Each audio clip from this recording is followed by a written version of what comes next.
Hello friends, बहुत बहुत स्वागत है remedies and recipes for you में। तो आज मैं आपसे एक ऐसी रेमेडी शेयर करूंगी जो सर्दी खांसी जुकाम के लिए बहुत ही उपयोगी है। तो चलिए स्टार्ट करते हैं। तो हमने सबसे पहले एक बर्तन ले लिया है और उसमें हम 1 गिलास पानी डालेंगे।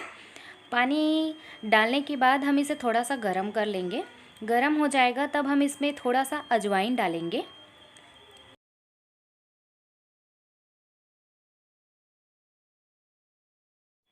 उसके बाद हम इसमें अदरक का टुकड़ा डालेंगे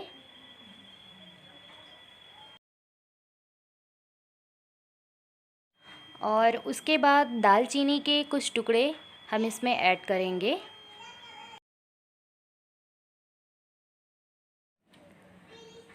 फिर हम इसमें काली मिर्च के 8 से 10 दाने डालेंगे। अब हम इसमें तुलसी के पत्ते डालेंगे। उसके बाद हम इसमें 4-5 लौंग डालेंगे और उसी के साथ हम 2 इलायची भी इसमें डाल देंगे।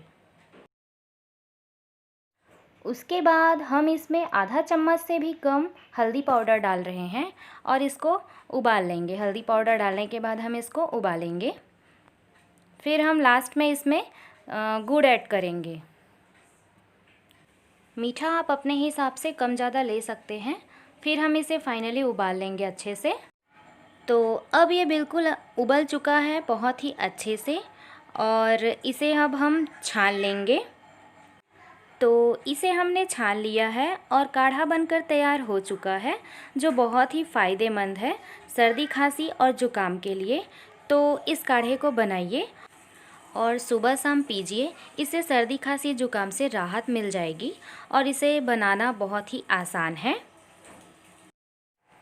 तो अगर आपको ये रेमेडी पसंद आई हो तो वीडियो को लाइक कीजिएगा और चैनल को सब्सक्राइब कीजिएगा और बेल आइकन को प्रेस करना ना भूलें ताकि नोटिफिकेशन आप तक पहुंच सके। Thank you very much.